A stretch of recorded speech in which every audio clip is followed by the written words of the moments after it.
Blue Lock Chapter 314 has officially been released, and sadly, we only have 10 pages of content this week. The artist Nomura-san has overworked himself again and needs some rest time, so let's wish him a quick recovery and wait patiently. No matter the case, we'll be going over the contents of Chapter 314 titled Core Part 1 in today's video, so I hope you all still enjoy it. If you want to stay updated with the Blue Lock manga and want to also support me, take a moment to check that you've subscribed to the channel and turned on post notifications. Also, if you'd like to interact with me or the community and talk directly, feel free to drop a comment or even join my community Discord link down below. Thank you all so much for tuning in, and please enjoy today's chapter.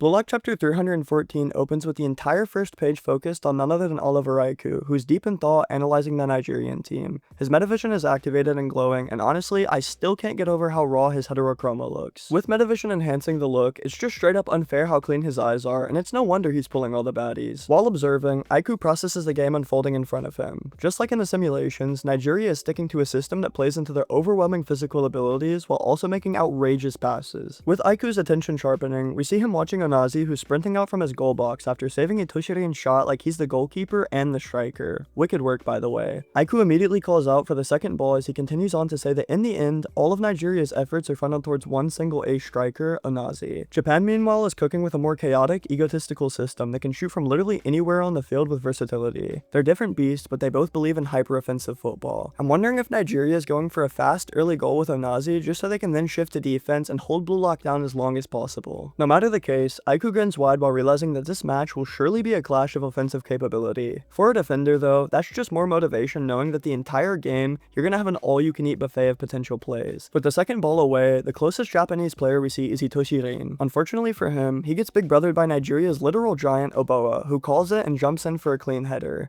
Poor Reen's out here looking like he's trying to shove a building with his far skinnier build, and let me just say, if Oboa falls on him, it's over. Anyways, the header lands at the feet of Nigeria's captain, Kuso, who traps the ball while glancing around himself. While Kuso's controlling the ball, Isagi slides in front of him, eyes locked in and glaring with a deadpan expression. Nigeria is trying to read the situation, but they're visibly thrown off by Blue Lock's pressure. Even mikage joins in, sprinting up to back Isagi's press and tells him to hold steady while he goes hunting for the ball. It's a perfect example of Blue Lock's ruthless teamwork, which Kuso learns the hard way as he feels the walls start to close in. As the double press tightens, Kuso drags the ball to his right, using his arms to hold back the relentless pressure. Behind him, Onazi's voice rings out again, shouting that he's ready and waiting. Kuso catches the call, glances over his shoulder, and without hesitation, slips a slick backheel pass towards Onazi. They all have complete faith in their ace to bail them out of every situation, but just like we saw from Isagi in the Manshrine match, no man can work overtime for 90 minutes straight. Who knows though, maybe Onazi's just built like that. Just before Onazi could reach this pass though, Tabito Karasu appears out of nowhere, swooping in to intercept the ball. The Nigerian players are caught completely off guard, and with Karasu's expression full of confidence, he mocks them by saying they're just simply ordinary from his perspective. Reading it with his thick country bumpkin accent makes the moment even funnier, and if you haven't watched the Blue Lock dub already, please go listen to Yoichi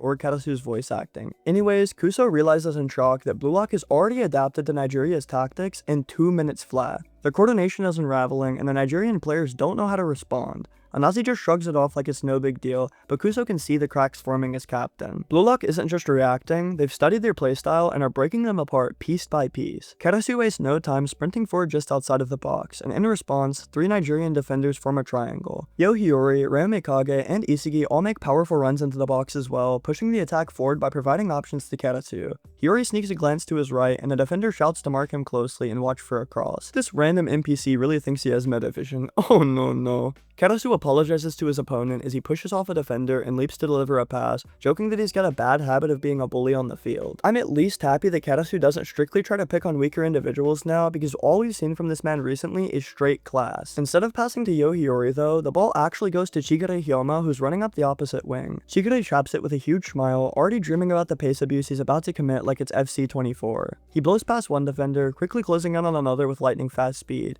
This time, instead of charging straight up the middle, Blue Lock is utilizing the open green on the wing and CHIGIRI's speed for a more efficient attack. And sure enough, he does not slow down at all. He leaps from his stride into a perfect cross form that we see curve around the defender as he pops a cocky smile and calls the defender a dipshit for being too slow. And as you can see here, that's what he said verbatim. I'm not even changing it or making it more intense. Now, the author said CHIGIRI has the worst, most unfriendly personality of anyone on the field, and honestly, Hey, I'm here for it. We would be great friends. This guy's the ultimate disrespectful egoist right alongside Isagi, and I'm loving every second of it. I honestly hope we get a lot more interactions like this in the U20 World Cup because after all, the sport is harsh, gets physical, and it's just like that. We've literally seen the Blue Lockers fight more with themselves than other opponents. Anyways, Kuso watches stunned as the cross sails over his head and into the box. The defense in response shifts hard to cover what they think is his target, Rin, the beast himself. Kuso plants a hand on Rin's chest, trying to stop his momentum, but then both their heads turn sharply to the left. That's when Kuso realizes Rin was never the intended target at all. Behind them, Yoichi is seen holding off a boa, and the real target emerges, Isagi Yoichi making a clean run right in front of the penalty arc. The cross is just seconds away from his feet, and with his metavision activated, Isagi locks onto the ball while declaring that this next goal will be his. Then the page ends with a white boot stomping down on the field while firmly saying nope. Since it has to be a Nigerian player due to the color of the boot, we can only wonder if Onazi or another defender is going to pull off another clutch block and stop Japan from scoring. It's kinda crazy, it's only been 2 to 3 minutes in this match, and we've already had 3 near goal attempts and probably 3 blocks as of next chapter. Hey, maybe even their goalkeeper is trying to step up now. I don't really think that bum-ass could do much after the performance we saw out of him last chapter, but maybe he's like Gagamaru, super inconsistent but clutch as hell. Sadly, that's all we get for this short little chapter. Nomura and Kaneshiro are taking a well-deserved break next week, so we have to wait until August 19th for chapter 314, Core Part 2. I am really curious to see who that white boot belongs to at the end of today's chapter, but no matter the case, I am praying for Isagi to blick the ball straight into the back net. A 2-gun volley would work perfectly on a clueless Onazi, but I also have another theory. What if instead of scoring himself, he stays true to his zero self and becomes a machine for the goal? With Yoichi on his close left and Reo Mikage to his right, could he potentially fake out a defender with a small one-touch pass, leaving one of those two to finish with the goal? I personally would want it to be Reo, but let me know who you want to score next chapter. We've far evolved past needing him to score to prove his own worth, as in this tournament, it's all about victory. If Nigeria does somehow make another save and counter themselves, I believe that what I said earlier will prove to be true. Onazi will score a fast counterattack with Kuso, which then will result in a total shift in Nigeria's tactics. They will become a hyper-defensive team rather than offensive, and with their physical abilities, Blue Lock will have a hard time getting through their back line. At the end of the day, I think and want Isagi scoring to be the most likely, because it sadly seems like Kaneshiro is writing the Nigerian team to be pretty linear, at least in the eyes of Aiku, and Karasu, and Isagi, pretty much everyone. Maybe this is all just misdirection though, and this will truly be an intense match, but no matter the case, let me know what you all want to happen. Before you all go though, I do have a quick PSA for you all. There's a YouTuber going by the Real Weeb 05 who's been blatantly stealing content from creators in our community, including myself. I've spoken to him personally, and he's just brushed me off and changed my thumbnails from his channel, but despite being asked to stop by other creators, this person has doubled down with worse behavior, re-uploading literal TikToks with people's faces, and accusing others who call him out of being racist. I'm just putting this out there to ask you all to avoid supporting channels like this or any other low-quality AI content flooding our community, because it's getting ridiculous. Of course, please don't harass this individual, just don't even give them your time of day. Anyways, thank you so much for sticking around for that. And as always, if you enjoy my content, make sure you're subscribed with notifications on. Drop a comment below with any ideas for a video you want to see, and don't forget to check out my community Discord to chat with me and other fans of the series. Please have an amazing day, and I'll catch you all tomorrow where we'll be talking about if Blue Lock is ending soon.